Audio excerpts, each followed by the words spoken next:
자, 안녕하세요. 반갑습니다. 주식강의 그대에게 이정결입니다. 오늘 7월 26일이고요. 오늘 CIS 볼 수 있도록 하겠습니다. 자, CIS가 주가가 조정을 받은 다음에 이제 매각에 대한 이슈들이 좀 대기가 되고 있는 상태가 진행이 되면서 약간 주가가 하락을 하고 관망세를 보여주기 시작을 하면서 지금 주가가 하락폭은 멈췄고 약간 회복하는 모습들, 회복을 하기보다는 뭐 우행보 흐름들을 좀 보여주고 있는 상황이다. 약간 지금 이제 21선을 돌파를 할지 61선 그리고 15,000원을 터치를 해줄지 이런 부분들을 결정을 조만간 할 것 같다라는 생각이 들어요. 곧 결정이 좀 날 것 같다는 생각이 듭니다. 주가에 대한 방향성. 근데 매각이 좀 진행이 되고 있다라고 하는데, 매각이 진행은 되고 있다라고 하는데 소식은 없어요. 소식은 없는데 이 기사가 있더라고요. 기사를 한번 좀 보면은, 자, 최대 주주의 손바뀜, 이 더벨에서 나온 기사입니다. CIS 주주 영향 리스크는 거의 뭐 없을 거라고 봐요. 2000년지 장비 제조업체 CIS 주인이 2년여 만에 변경될 전망이다. 창업주 김수하 대표 지분을 넘겨받아 최대 주주 자리에 오른 GB홀딩스가 엑시트 투자 자금 회수를 앞두고 있다.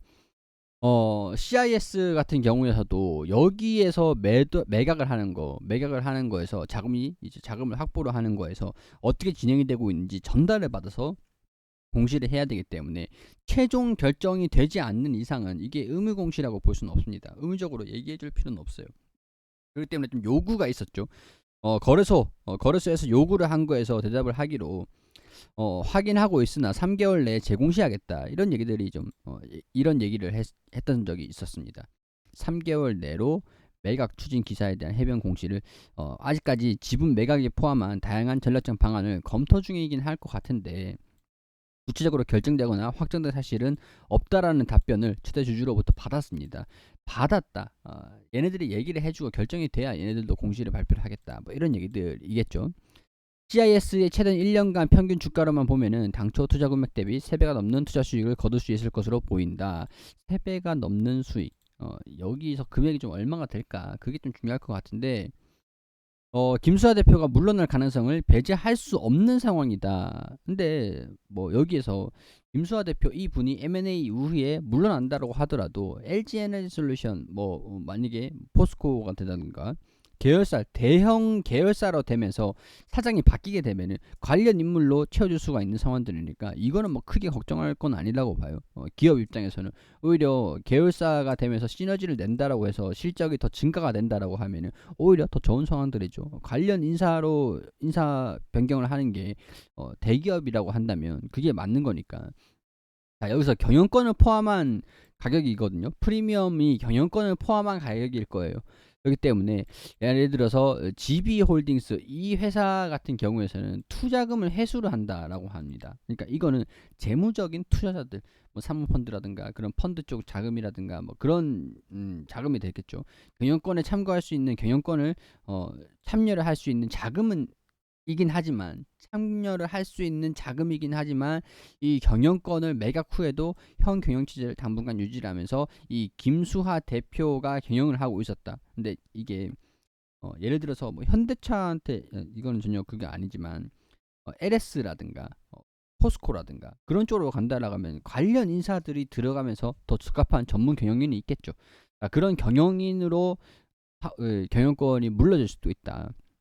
오히려 그게 사업에 대한 계열사로서의 시너지를 낼 수 있는 부분들이기 때문에 전문 경영인이 자리를 앉는 게 훨씬 나은 상황일 수도 있을 겁니다. 일단은 프리미엄이 포함한 가격이기 때문에 경영권을 포함한 매각이기 때문에 이런 것들은 뭐 가능성들을 보시면 될 것 같고 뭐 바뀐다라고 보는 게 맞겠죠. 대표가 바뀐다라고 하는 게 맞을 겁니다. 여기 기존에서는 뭐 자금만 투자를 했고 투자 목적으로 투자를 한 거기 때문에 경영권은 참여를 안 하고 경영을 할 사람이 필요하니까 이분께서 대표께서 경영을 하고 있었던 상황들이지만 지금 이제 계열사가 바뀌게 되면 최대 주주가 바뀌게 되면은 대표이사 지위를 이제 바뀔 수도 있다 이렇게 보시면 될 것 같습니다. 자, 뭐 이런 얘기들이 나온 것들이고 이게 가능하겠냐, 영향이 없겠냐, 뭐 그런 얘기들인 것들이기 때문에 경영 리스크를 제기를 한다라는 얘기들이 나왔던 것들은 뭐 크게 영향이 없을 것이다 하면서 제가 이제 개인적인 생각들 말씀을 좀 드릴 수 있을 것 같고 지금 이제 CIS의 수주 잔고가 5천억에 육박한다라고 합니다. 전년 말, 작년 말 대비해서 누적 주문량이 55%가 증가가 됐다. 2023년도 이후에 연간 생산량의 3,600억 원이 확대가 됐다. 수주 잔고가 5천억이다. 아직까지 납품을 하지 않은 잔고가 5천억이다. 1분기 말 기존 수주 잔고가 3천억 원이었는데 개별 프로젝트 수가 179건이었고 2분기에만 1,900억 원 규모의 판매 계약을 신규 체결했고 1분기 누적 신규 수주 잔고와 2분기 신규 계약분을 단순 합산하면 납기가 예정된 물량은 5천억 원 수준이다. 그러면 영업이익이 잘 나올 거다라고 보는 것들은 뭐 기정사실이 되겠죠. 영업이익률이야 좀 봐야 되는 것들이지만 매출은 잘 나오겠네. 잘 나오겠네. 5천억 수준이다라고 하면은 이게 순차적으로 물량을 만들어 가지고 납품을 한다라고 하면은 재무적으로도 순차적으로 반영이 되겠죠. 수주 잔고가 많다라는 것들은 통장 잔고, 내가 뭐 이게 잔고가 불어나는 게 중요하지만 통장에 대해서 들어올 수 있는, 내 통장으로 들어오는 대기되어 있는 돈이 많다라는 거예요. 그렇게 되면은 영업이익도 실적도 증가될 수 있을 가능성들, 서프라이즈를 기록할 가능성들도 높은 상황들이라고 할 수가 있겠죠. 여기에서 이게 좀 중요한 게 장기적인 관점에서는 중요합니다. 실적이 좀 잘 나올지 그런 것들은 좀 중요하다. 2천억 원대에 머물던 수주 잔고가 지난해 말 처음으로 3천억 원을 돌파를 했고 수주 잔고가 바로 이제 반영이 되는 건 아니지만 일단은 이게 통장에 돈이 꾸준하게 사업이 잘 진행이 되고 있느냐 이런 것들이기 때문에 CIS가 매각이 진행이 되는 몸값 자체가 이 기업에 대한 가치가 높아질 수 있는 내용들이니까. 자, 예를 들어서 이렇게 볼게요. 3천억 원이라고 할게요. 곱하기 뭐 3년, 뭐 10년 하면은 3조 이 가치가 뭐 그렇게 될 수가 있겠죠. 3천억 원이라고 했을 때 이거를 뭐 2년 프리미엄, 3년 프리미엄 이렇게 받았을 때 이 9천억 원 정도. 시가총액이 9천억 원 정도로 프리미엄 포함한 가격이 될 수가 있어요. 근데 5천억 원이다. 똑같은 3년이라고 했을 때 미래지향적으로 봤을 때 금액 자체가 1조 그 넘어갈 수가 있잖아요. 1조 5천, 거의 뭐 2조에 육박하는 가격이 될 수가 있잖아요. 몸값이 증가될 수 있는 그런 요인들이다 라고 설명을 할 수 있는, 간단하게 볼 수 있는 내용들이 되겠죠. 지금 시가총액이 조정을 받아가지고 14,000원대, 14,000원대에서 영업이익 실적이 증가가 된다라고 하면은 주가 하락을 방어를 할 수 있는 요인들이다. 실적 요인들이죠. 근데 2분기 실적을 아직까지 발표를 하진 않았습니다. 이게 뭐 수주에 대한 잔고가 있다라고 해도 납품을 하고 나가지고 실적에 반영을 시켜야 실적으로 연동이 되는 거기 때문에 잔고가 많다라고 했는데 내가 납품을 못하면 실적에 반영이 안 되겠죠. 그러니까 간단하게 시차가 있다 이렇게 보시면 될 것 같아요.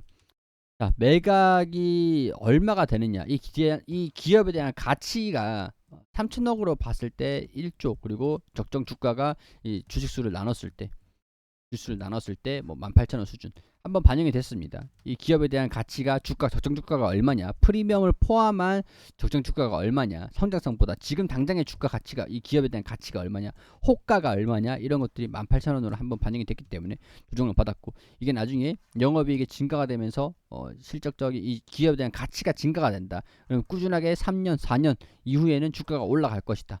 실적이 회복이 되면서 증가되면서 이 기업에 대한 외형도 같이 성장을 한다. 이런 것들을 봤을 때 이 기업에 대한 가치가 꾸준히 시간이 지나면서 증가가 될 거잖아요. 이거는 장기적인 포인트, 가치 투자라 이렇게 볼 수 있을 것 같습니다. 지금 당장에는 주가가 확인된 것들, 여기에서 저는 이제 먼저 목표가 조정을 받은 다음에 조정을 한번 받고, 여기서 한 15,000원 이상 16,000원 이하 이 부분에서 조정을 한 차례 받고 난 다음에 나중에 점진적으로 장기적으로 이렇게 우상향하는 흐름들을 기대를 한번 해볼 수 있는 상황들이다 라고 말씀을 좀 드릴 수는 있겠지만, 일단은 이거는 장기적인 부분들이고 단기적인 부분에서는 여기서 수익금을 회수를 한 다음에 조정을 받을 때 이 분명히 기회는 올 수 있을 거예요. 평균 단가를 낮추는 전략이 중요하다, 이렇게 정리를 좀 할 수 있을 것 같습니다. 자, 결론만 딱 정리를 해드리면은 매각에 대한 금액이 아직 최종적인 부분들이 최종적으로 확정이 되지 않았다. 나중에 최종 확정이 되면은 재료가 소멸이 되는 것들이니까 우리도 이것 따라서 소멸되는 것들 움직임도 따라갈 필요가 있다. 그렇기 때문에 이전 주가를 회복하는 것보다 약간 현명하게 현실적인 부분들을 생각을 해보시면 될 것 같다. 그리고 난 다음에 이후의 움직임들은 이 기업의 성장세들을 보면서 점진적으로 낮은 가격에서 다시 추가 매수를 하는 것도 고려를 해보시자, 이렇게 말씀을 좀 드릴 수 있을 것 같아요. 자, 이런 얘기들이 있더라고요. 제가 이전 영상에서 세 가지 시나리오라고 했어요. 여러 가지 시나리오 세 가지라고 말씀을 드렸나? 일단 여러 가지 시나리오라고 있다고 말씀을 드렸는데 일단은 뭐 재료 소멸 가능성들 그리고 뭐 매각이 진행이 되고 있다 금액들 그리고 최우선 협상자 뭐 이런 얘기들을 몇 번 이렇게 말씀을 드렸었는데 댓글로 그러시더라고요. 댓글로 매각이 무산됐다라는 것들도 한 가지 시나리오다. 그리고 현실적인 부분에서는 매각이 무산됐다.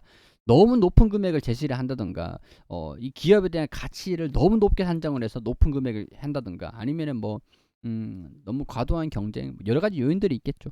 그런 것들로 사업성이 좀 없다던가 이런 사업성에 대한 뭐 최대주주의 그런 입장 번복 막 그런 것들로 인해서 무산될 가능성들이 있긴 있겠지만은 저는 일단 무산될 가능성들은 거의 낮다라고 보고 있는 상황들이긴 합니다. 실적이 좀 잘 나오고 있는 거에서 너무 높은 금액만 아니라고 한다면 매각이 무산되거나 뭐 그럴 가능성들은 낮은 상황들이니까 우리가 시간은 좀 걸릴 수는 있겠지만 좀 기다려 볼 필요는 있다 이렇게 정리를 해드릴 수 있을 것 같아요. 참고하셨으면 좋겠고 도움 되셨다면 구독과 좋아요 부탁드릴 수 있도록 하겠습니다.